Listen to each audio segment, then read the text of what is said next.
What up, my ninjas? I'm Strident, and I'm back with another quick review. This time it is of the Thundercats Classics Mumm Ra. This here is actually the classic Mumm Ra from LJN. He's from 1985, so this is a super throwback. I was gonna do the whole, ancient spirits of evil, transform this decayed form to Mumm Ra, the ever-living, blah, blah, blah. And then I was just like, nah, I'm not even gonna bother. But you remember the crazy cinematography? It was like, bloom, bloom. Bloom, bloom, and then it showed him, and it's like, blah, blah, blah. And I was just like, yeah, that's too much. I was actually gonna do the lighting and everything, and I was like, no. But anyway, throwback. That's the original classic Mumm Ra. Here is his new school anime counterpart. We pull back a little bit. I'm trying to fly through this because I've been having so many problems doing this review. So today I'm going to review both of them. The cool thing about these is that right now you can go to a place called Roses and you can get them for $5. I'm going to keep on plugging it because I go to Roses fairly often. It's part of my rounds at work. So I kind of stumbled onto it, and it could help out other people. You guys can go up there and get your little fix on some, Thundercats, G.I. Joe, stuff like that. But whenever they have it, it's pretty much the equivalent of Five Below. Once the mainstream retail stores are done with whatever the merchandise is, it'll go to like Ross, it'll go to TJ Maxx, it'll go to Marshall's, Roses, Five Below, and they sell it at a huge discount, or even Big Lots, because I got a Masters of the Universe Classics figure for $10 there, and online they're $35. So, it might be something to consider, being that these got, they kind of lost in the storm, and freaking Tigra over here, I didn't even know Tigra existed, and then I found him for $5. I mean, I have all the small, the miniature 3 3/4 inch ones, so I wanted the huge 6-inch ones to stand next to my Masters of the Universe Classics and other swords and sandals type figures, so now I have them. So anyway, here we go with the review. These guys are actually really well done. Detail all over the place.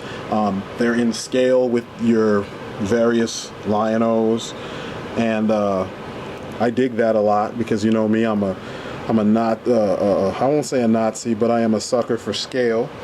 I like my figures to look like they belong together as far as scale goes. Designs, I'm more lenient with the versions of the characters that I put together, just because, design is a design. They don't all have to be designed to look like they belong together. You look at G.I. Joe, this Crimson Guard is from the same, toy line as this sniper, and their costumes don't look the same. You know what I'm saying? But you can tell that they're both military, And then, if we go deeper, you have characters like Nemesis Enforcer, who doesn't look like anything else in the G.I. Joe lore. So I don't really care so much about the thematics. It's mostly, scale. Do they look right? Because I grew up cross-playing. And, one of the things I like to do is take big, scary characters from one thing, like the Predator you see in the back over here, and have him fight people like the cops, you know what I mean, and see what would happen. We used to have an endoskeleton from Terminator 2, the toy line from Terminator 2, and we had that go up against the cops. So, crossplay is awesome. The big thing, though, is these guys look just like their cartoon counterparts. What more could you ask for? Paint, everything. The only thing that's lacking is he doesn't have his cape that should be connected to these things here.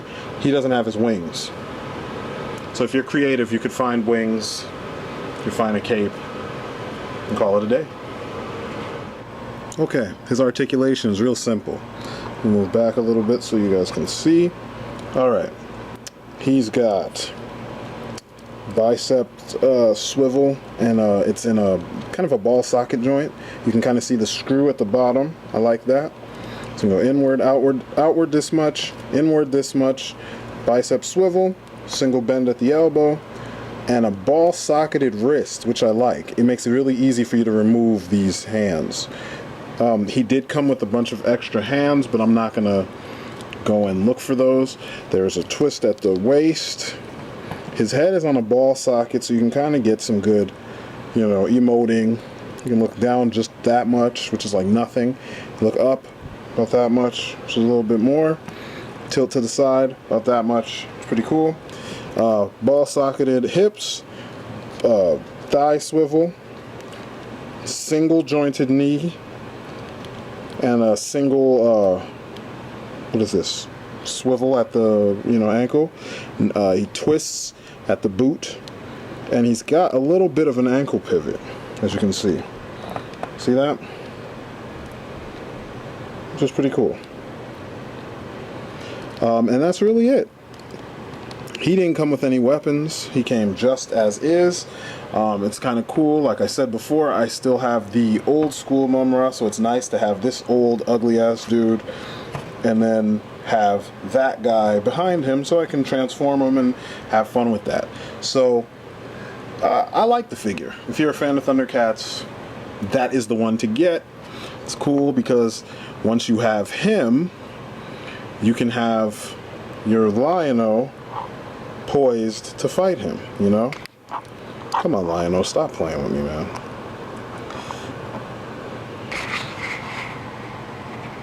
See what I'm saying? And it looks pretty cool. It's pretty nice. Now I'm gonna go over to the remix, so to speak.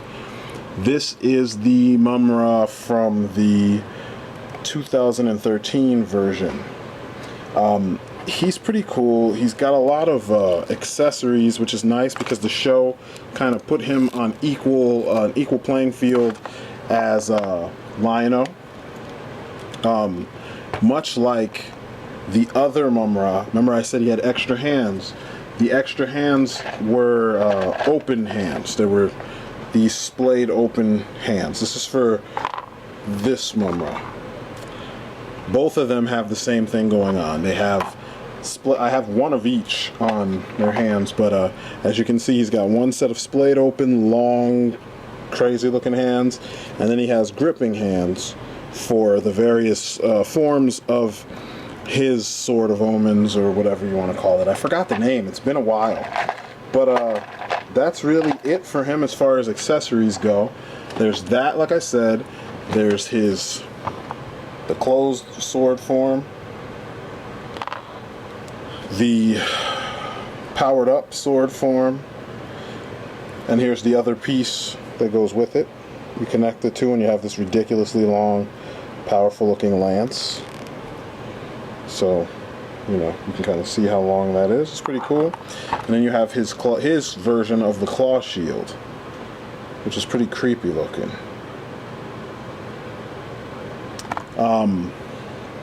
Now the figure himself, he's a cool looking figure. I'm going to back up a little bit more so you guys can see more. But he's a pretty decent looking figure. I was actually impressed. I was pretty impressed with the look of this guy because I didn't expect him to be so well done. You know, I expected to have issues with him because of his big clunky. Okay, so this is, like I said, the other version. There's not much to really talk about with him. He is just more anime oriented. And I don't know why this review has been so difficult. It seems like every time I've sat down to do the review, some kind of crazy shit happened to kind of screw up the whole vibe of the review. And I'm going to go through this as quickly as possible. So here he is from the front. I like the new symbol and the new kind of sarong thing. It's more armor-like and less cloth, like the original. He just looks more warrior-like. The long arms are pretty crazy. I mean, look at how long they are. He just looks more monster-like, you know? And he has wings. And then there's these things back here, but I don't know if they come out. And I haven't really messed with them much, but let's get up on there so you can see what I'm talking about. I don't really know what the deal is with that. I always thought that, you know, they would at least make wings so you could put them on him. Because he doesn't have a cape or anything, but, you know. Oh well. And here are his monstrous feet. So, you know, overall, he's pretty imposing looking, you know? He's a big dude, too, and I like that. See what I'm saying? Giant feet and you still fall over. I don't understand the lack of engineering in a lot of American figures, but these were made by Bandai. I think it was Bandai of America, and that probably explains for a lot. His articulation, very simple. Just like the first one, you have the, let me pull back just a little bit. Goes up about that much, forward and back. These things get in the way a lot, so sometimes you'll have to twist his arm, his wrist, at the wrist, and then twist the hands like that to keep them from interacting with each other. His arms bend about that much. It's kind of annoying because he has these gold bands that kind of get in the way of the elbow articulation, you know. His head is on a ball joint, but it only really does that much, you know. He can look up above that much. It's kind of hard to tell. Looks down that much. That's really it. He's got waist articulation just like the other one. Legs don't really go that far, but the cool thing is that his little sarong thing, the armored sarong, doesn't get in the way of his leg articulation. You can still do just about everything. It actually will move a little bit to give you the range. He's got a thigh swivel, double jointed knees, unlike his old school counterpart, and he has a swivel at the boot. Then he has the ankle rocker, and he can kind of point. He has less, you know, ability and range of motion with the point on his foot than his old school brother, and that's really it with him, you know. So I wanted to hurry up and run through these guys, get them, you know, in, get him out there so you guys can see what he looks like, see what the, you know, pros and cons are. I had tried to do this review 2 times beforehand, and it just came out like complete shit, so this is the majority of what's going on. The cool thing about these guys is that they each kind of fit with their, how do I put this, their respective Lion-Os and everything perfectly. I mean, it just, there's not much more to say about them. They just fit the aesthetics of the version of Thundercats that they come from. So, you know, if you're more of the 2013 version, a fan of that, then you get the anime style one. If you're more of the classic, you get the classic one, and then you get the Lion-O to go with them. The cool thing too is if you are a fan of just Thundercats in general, then it's really simple how to make your choice. You know what I mean? Like, you're a fan of Thundercats in general, you're gonna get both, plain and simple, like I did. So it's a win. If you see these guys, I mean, and they go for kind of cheap. I found these two actually at Rose's. Rose's is a department store. I know they have them all throughout the South, and they started having them popping up in the Midwest. Almost all my Thundercats figures I got for $5. I paid the most for Lion-O and Mumm Ra, the classic versions of them. They were about $14 a piece at Toys R Us. All the rest of them were $5. And matter of fact, I think I got Panthro for $10 or $7, something like that, at Walmart. He was on clearance. And there's a strange thing. Everywhere else, every other store, they've been on clearance for about a year or two.